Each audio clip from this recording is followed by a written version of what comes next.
Ang dance style namin ay cha-cha. Habang nagtitinik. Paano po Bakit? yun? Ilayo niyo ako dyan! Siyempre, ma-stress din ako dahil yung takot maipit, paano natin i-infuse yung dalawang yon. And mga ka-queens ko, ito po ang ating mga clappers, si Jello at saka si Chinoy from the Maharlika Dance Group. First time ko magtinikling since sa buong buhay ko, ngayon ko lang siya naranasan. Mali ako. Actually, naipit ko na ako eh. Ayun. Ganun pala yung feeling yun. Yung nakakaratel. Unang-una, iba yung timing ng clap ng kawayan sa timing ng cha-cha. We made it happen. Dahil wala kaming inuurungan talaga. Babaliw na ako. Tostado na yung utak ko.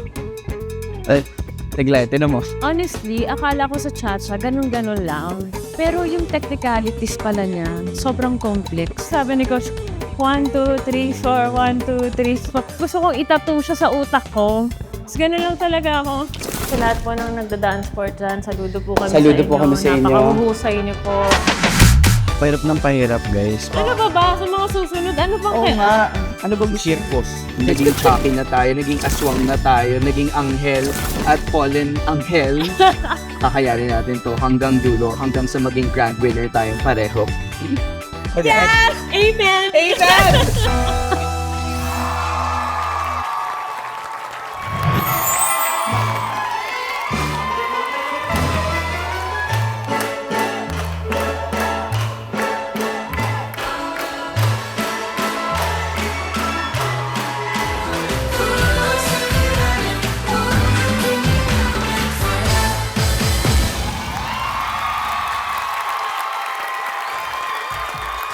Ang masasabi ko lang talaga, ayaw talaga magpatalo ng dalawang to. Sobra.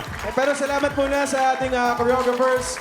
Of course, nandyan si Coach Louie at salamat din sa Philippine Maharlika Dance Artists for being part of this dance piece. Yan. Sa totoo lang, nung binigyan natin sila ng task, kung anong combination na gagawin nila, sabi ko, ang hirap nun, tinikling na nag-chat-chat-chat-chat. Pero dito ko masasabi na yung pagiging professional yung dalawa, hindi matatawaran.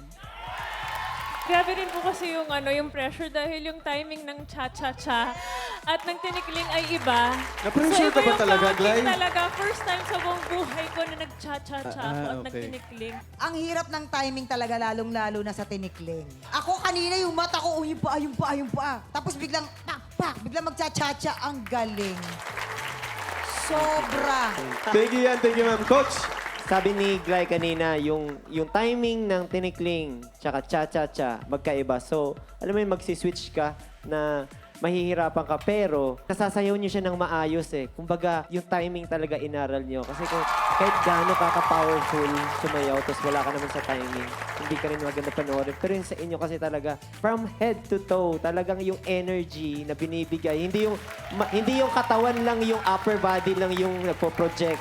Pati paa, pati kamay. Kumbaga, kaya sinasabi ko, lahat, inaral niyo. Kumbaga, ayaw niyong iwan yung stage nang hindi siya binubugbog. Yeah. maraming salamat, Dance Authority. Thank you, Coach Jay, Glay JM. Thank you. Paano naman kaya mag-popping kung kailangan mong lagyan ng steps na inspired ng La Jota Manileña?